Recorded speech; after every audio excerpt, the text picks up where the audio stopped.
और उसकी वजह ये है कि लोकतंत्र की परंपरा और इतिहास वो एक दिन का नहीं है। हम बिहार की महान भूमि पर हैं और जानते हैं कि बिहार लोकतंत्र की जननी है, यहाँ पे लोकतंत्र का जन्म हुआ है।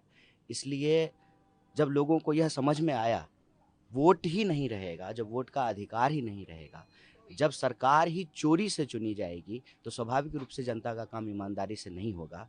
वोट का अधिकार है, इसीलिए रोजी रोटी का अधिकार है। वोट का अधिकार है, इसलिए जो है कपड़ा मकान का अधिकार है, इसीलिए बोलने का अधिकार है, इसीलिए जीने का अधिकार है, शिक्षा का अधिकार है।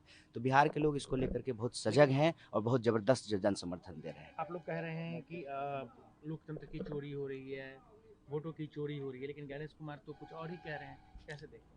ज्ञानेश कुमार जो कह रहे हैं ये बड़ा हास्यास्पद है। हास्यास्पद इसलिए है कि यही चुनाव आयोग कुछ महीने पहले कह रही थी कि एकदम कोई दिक्कत नहीं है, वोटर लिस्ट पूरी तरह से दुरुस्त है। आज वही चुनाव आयोग आकर के कह रही है कि वोटर लिस्ट में गड़बड़ी है। अब आप मुझे बताइए, चाहे प्रेस कॉन्फ्रेंस राहुल गांधी जी किए हों या चुनाव को लेकर के प्रेस कॉन्फ्रेंस अनुराग ठाकुर किए हों, लेकिन दोनों में यही बात सामने आई ना कि वोटर लिस्ट में गड़बड़ी है। तो चुनाव आयोग ये क्यों कह रही है कि आप हलफनामा दीजिए? अगर राहुल गांधी हलफनामा दें तो अनुराग ठाकुर को भी हलफनामा देना चाहिए।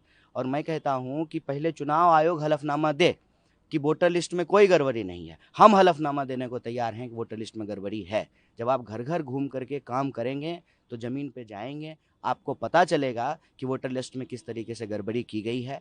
मामला बिल्कुल साफ है। साफ ये है कि आपने देखा होगा कि पहले जो है ना रिजॉर्ट रिजॉर्ट खेला जाता था, विधायकों को जो है इस रिजॉर्ट से उस रिजॉर्ट पहुंचाया जाता था। तो ये ना वोट चोरी करके जो है सरकार चुराने का प्रयास किया जा रहा था। अब जो है एसआईआर करके सीधे तरीके से वोट चोरी के करते हुए संविधान चोरी करने का प्रयास किया जा रहा है। ज्ञानेश कुमार जो कह रहे हैं वो लगता है जैसे भाजपा का कोई प्रवक्ता बात कर रहा हो। और ये दोहरा रवैया क्यों है? चुनाव आयोग विपक्ष पे हमला पर है, विपक्ष के सवालों का जवाब नहीं दे रहा है। चुनाव आयोग पहले ये बताए कि आपने 65 लाख लोगों का नाम काटा है, एसआईआर में आपने कितने लोगों को जोड़ा है?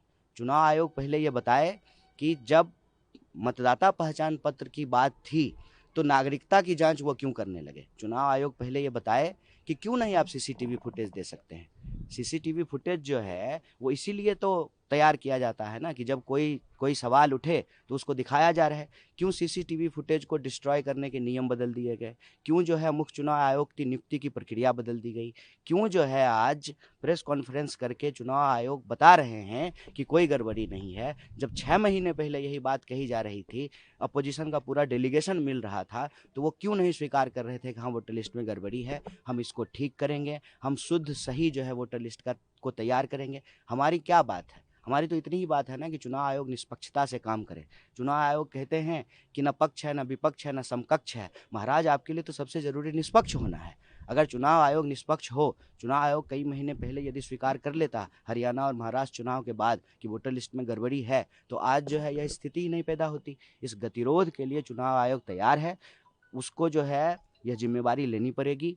और अभी भी मौका है कि आप खुल करके सामने आएँ, जनता को बताएं कि हम निष्पक्ष हैं, हम सही तरीके से वोटर लिस्ट तैयार करेंगे। और हम भी यही चाहते हैं कि शुद्ध सही सटीक वोटर लिस्ट तैयार हो, ना कोई जेन्यून मतदाता का नाम काटा जाए, ना किसी जेन्यून मतदाता का नाम जोड़ा जाए। यह जो हड़बड़ी में चुनाव आयोग कर रही है, इसका दो कारण है। एक तो जो लोग सत्ता पे बैठे हुए हैं उसका चेहरा बचाने का प्रयास कर रही है, और दूसरा अपनी गड़बड़ी मानने की बजाय, आधा माना है, अपनी गड़बड़ी मानने की बजाय और गड़बड़ी फैलाने की कोशिश कर रहे हैं। इसलिए हम लोग विरोध कर रहे हैं। महाभियोग लाने की बात कही जा रही है विपक्षों के द्वारा कि अगर इसी तरीके से चलता रहा तो इलेक्शन कमीशन चीफ के खिलाफ महाभियोग लाया जाएगा। तो आपको लगता है कि ये लाने की जरूरत है? देखिए, हम लोग तो यात्रा में हैं, जनता के बीच में हैं। बाकी इस तरह के राजनीतिक सांगठनिक फैसले जो हैं वो दिल्ली में होंगे, वो लिए जाएंगे।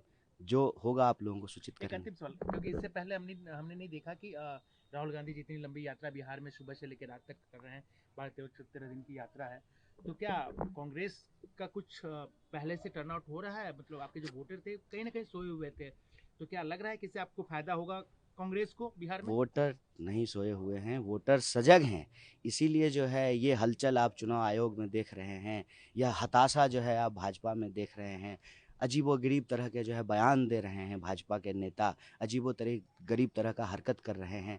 क्या ज़रूरत पड़ गई अनुराग ठाकुर को प्रेस कॉन्फ्रेंस करने की? जो डेटा को जांचने में हमको कई महीने लग गए 40 लोगों की टीम की, वो जो है 6 दिन में कैसे 6 सीट का निकाल करके ले आए। तो यह जो हताशा है उसकी वजह यही है कि वोटर सोए नहीं हैं, यह बिहार की धरती है, वोटर सजग हैं। और राहुल जी जब भी ज़रूरत पड़ी है बिहार को, राहुल जी पूरे तन मन धन से जो है बिहार के लिए खड़े होते हैं। और यह यात्रा मेरे ख्याल से दूसरा मौका है जब बिहार से गुजर रहा है। इससे पहले भारत जोड़ो न्याय यात्रा गुजरी थी, अभी वोटर अधिकार यात्रा सरकार गुजर बन रही जाएगी है। लग रहा है ये इन यात्राओं के बाद, क्योंकि 20 साल से नीतीश जी काबिज हैं यहाँ पे। चोरी नहीं होगी, ईमानदार सरकार बनेगी और माए बहन योजना लागू होगा, नौकरी मिलेगी, पलायन रुकेगा, पेपर लीक बंद होगा, सड़कें बनेंगी, पुल बनेगा, स्वास्थ्य और शिक्षा की व्यवस्था बेहतर होगी, लॉ एंड ऑर्डर ठीक होगा। इसके लिए ज़रूरी है कि ईमानदार सरकार बने और सरकार बनेगी।